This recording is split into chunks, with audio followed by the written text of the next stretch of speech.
I feel compelled to make this video and share it with you today due to what I experienced this past week at our state capitol. On Thursday, April 23rd, I attended a committee hearing in Lansing concerning Senate Bill 248, which was a bill passed by the Senate recently and is currently on the floor in the House. I was appalled at what I witnessed, and I think you will be too if you keep listening.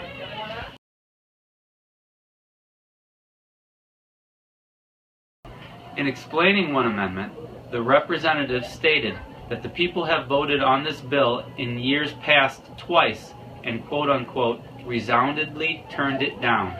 Therefore, the rep proposed an amendment to allow the people to have the ability to vote should the House pass the bill. It was denied. What is the rationale in taking away the people's voice, and the people's rights?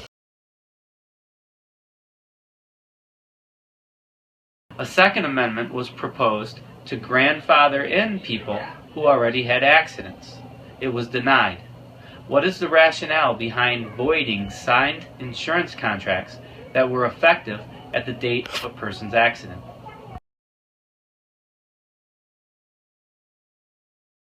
A third amendment was proposed to make the new auto catastrophic fund transparent, meaning the money could be tracked. This amendment passed. The very next amendment proposed was to make the current auto catastrophic fund, the MCCA fund, transparent, meaning the current $18 billion could be tracked. It was denied. What is the rationale behind having the new fund transparent, but the current $18 billion fund distributed in secret?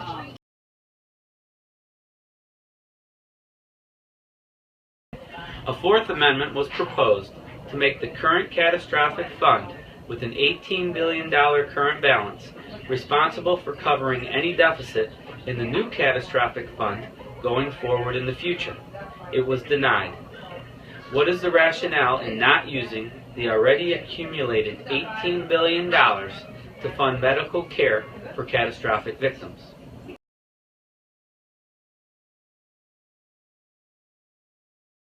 A fifth amendment was proposed to monitor people and prosecute them for fraud. It passed.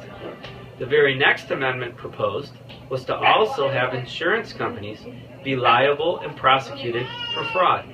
It was denied.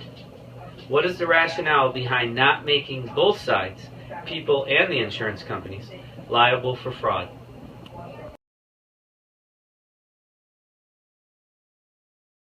The Sixth Amendment was to reduce insurance premiums by $100 for 2 years, which is $8 and some change per month for 2 short years.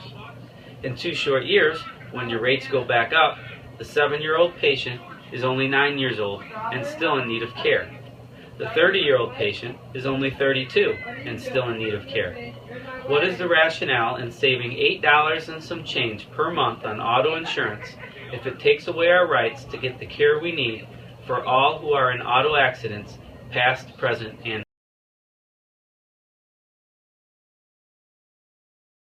other disturbing points about this bill? Home care has shown to drastically cut back and even stop emergencies to the hospital for patients. The current bill allows for home care.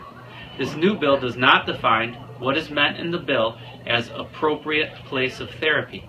However, it does define what it is not. It is not what is convenient to the patient.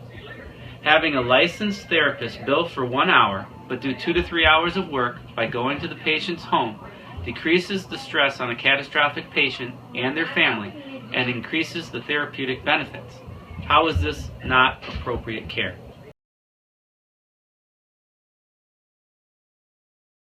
Under current laws, homebound patients suffering catastrophic auto accidents are allowed to receive care at home.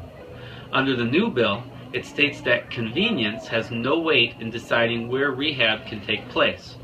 What is wrong with having licensed therapists and nurses care for severely physically challenged people in their home, which includes injuries such as brain injuries, spinal cord injuries like broken spines, spinal fusions, quadriplegics, and paraplegics, people with replacement parts, and in wheelchairs? What is the rationale in likely institutionalizing auto accident victims and taking away their independence and dignity.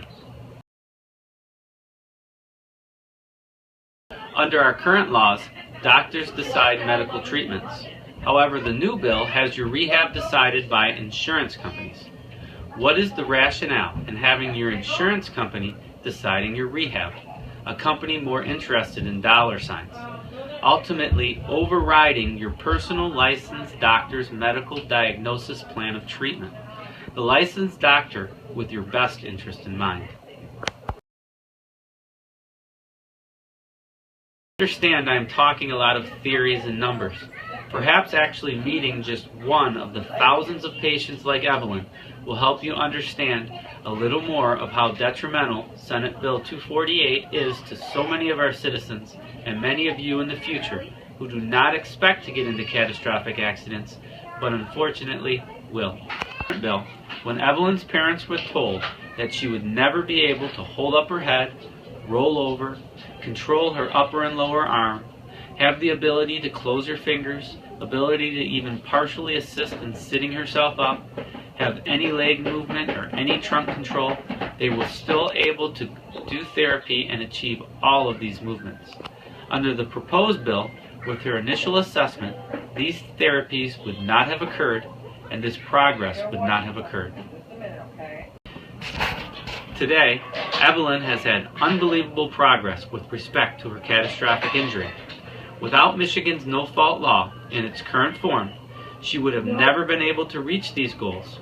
And without access to the lifetime care she receives under the current catastrophic fund, and by the way, thanks to all of you who have a Michigan driver's license, because you have contributed to this fund, she never will be able to continue her progress.